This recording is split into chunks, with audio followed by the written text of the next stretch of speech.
Hello बच्चों, let's see the question. The energy band diagram for 3 semiconductor samples of silicon are as shown. We can then assert that here we have given 4 options. A. Sample X is undoped while samples Y and Z have been doped with third group and fifth group impurity respectively. B. Sample X is undoped while both samples Y and Z have been doped with a fifth group impurity. C. Sample X has been doped with equal amount of third and fifth group impurities while sample Y and Z are undoped. D. Sample X is undoped while sample Y and Z have been doped with fifth and third group impurity respectively. Now to answer this question, first we will discuss here the key concept, and here the key concept is energy band in semiconductor. तो जो semiconductor materials होते हैं उनकी conductivity लाई करती है between conductor and insulator. इस case में हमारे पास जो सेमीकंडक्टर मटेरियल्स होते हैं लाइक सिलिकॉन, जर्मेनियम, इनको हम दो कैटेगरी में डिवाइड करते हैं. एक होते हैं इंट्रिंसिक सेमीकंडक्टर, जिनको हम यहाँ पे प्योर सेमीकंडक्टर के नाम से भी जानते हैं. प्योर सेमीकंडक्टर का मतलब ये होता है इनमें जो सारे एटम्स होते हैं वो एक ही टाइप के यहाँ पे प्रेजेंट होते हैं. लाइक अगर सिलिकॉन इंट्रिंसिक सेमीकंडक्टर की बात करें तो सारे एटम हमारे पास सिलिकॉन के ही प्रेजेंट होंगे.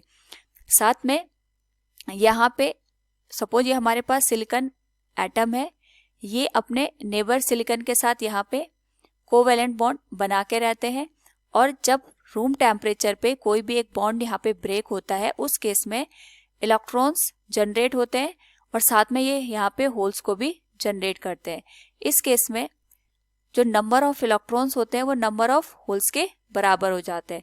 तो अगर हम इसको एनर्जी बैंड के थ्रू समझे तो यहाँ पे हमारे पास कंडक्शन बैंड आता है और यहाँ पे हम वैलेंस बैंड को कंसिडर करते हैं. तो रूम टेम्परेचर पे जो इलेक्ट्रॉन्स होते हैं वो वैलेंस बैंड से कंडक्शन बैंड में जंप करते हैं. तो यहाँ पे इनको कुछ एनर्जी की रिक्वायरमेंट होती है to jump from valence band to conduction band, और ये एनर्जी हमें यहाँ पे रूम टेम्परेचर पे हीट की फॉर्म में मिलता है. इस एनर्जी गैप को हम कहते हैं एनर्जी बैंड गैप. नाउ यहाँ पे सेकेंड केस अगर हम बात करें that is of extrinsic semiconductor. तो एक्सट्रिंसिक सेमीकंडक्टर के केस में हम जो सेमीकंडक्टर की बात करते हैं वो इम्प्योर सेमीकंडक्टर होते हैं. इम्प्योर सेमीकंडक्टर का मतलब ये होता है कि हमारे पास यहाँ पे जो मटेरियल्स होते हैं वो दो डिफरेंट टाइप के एटम से मिलके बने होंगे. जैसे सिलिकॉन हमारे पास यहाँ पे सेमीकंडक्टर है, उसमें हम ट्राईवैलेंट या पेंटावैलेंट की डोपिंग करा देते हैं. तो जब हम एक्सट्रिंसिक सेमीकंडक्टर में पेंटावैलेंट की डोपिंग कराते हैं उस पर्टिकुलर केस में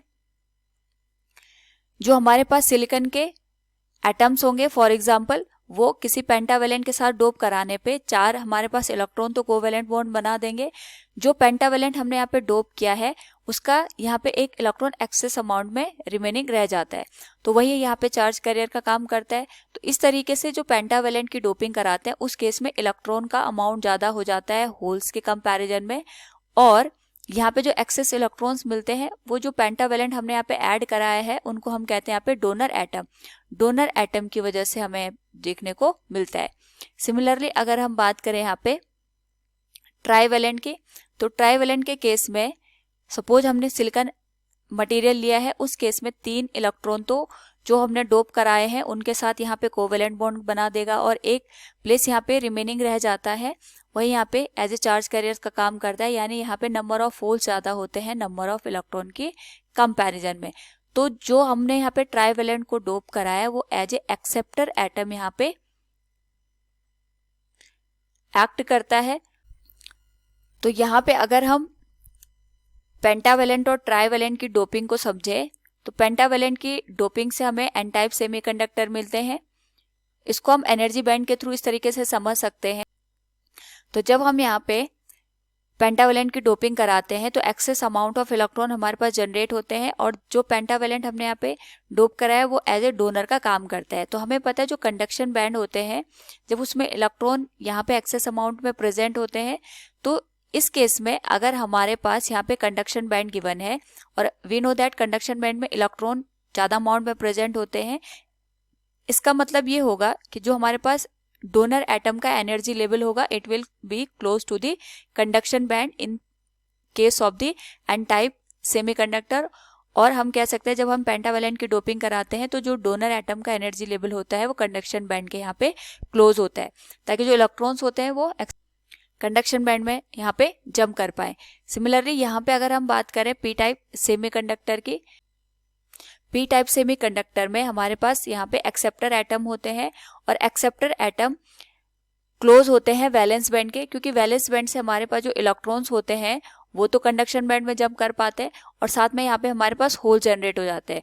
तो जो एक्सेप्टर एटम होता है इन्हीं में हमारे पास यहाँ पे excess amount of hole generate होते हैं। सो एक्सेप्टर एटम का एनर्जी लेवल यहाँ पे क्लोज होगा टू दी वैलेंस बैंड। तो एन टाइप सेमीकंडक्टर में डोनर एटम का एनर्जी लेवल क्लोज होता है कंडक्शन बैंड के, और पी टाइप सेमीकंडक्टर में एक्सेप्टर एटम का एनर्जी लेवल क्लोज होता है वैलेंस बैंड के। So from the given question अगर हम यहाँ पे देखें the energy band diagram for 3 semiconductor samples of silicon are as shown, we can then assert that जो हमारे पास एक्स है ये एक तरीके से अनडोप्ड सैंपल का यहाँ पे प्रेजेंटेशन करेगा। जो हमारे पास y है इसमें ये जो हमारे पास पोर्शन दिख रहा है ये डोनर एटम का है और ये कंडक्शन बैंड हमें शो हो रहा है और ये वैलेंस बैंड। तो ये हो सकता है हमारे पास यहाँ पे इसमें हमने पेंटावेलेंट की डोपिंग कराई हो। और अगर हम सैंपल Z को देखते हैं तो यहाँ पे जो ये एनर्जी बैंड है it is close to the valence band, और वैलेंस बैंड के क्लोज हमारे पास यहाँ पे एक्सेप्टर एटम का एनर्जी लेवल होता है। So we can say it will be trivalent. यहाँ पे हमने ट्राइवेलेंट की डोपिंग कराई होगी। So from the given option we can say sample X is undoped while sample Y and Z have been doped with 5th and 3rd group impurity respectively. Option D will be the correct answer. Hope all you understood it. Thank you and best of luck.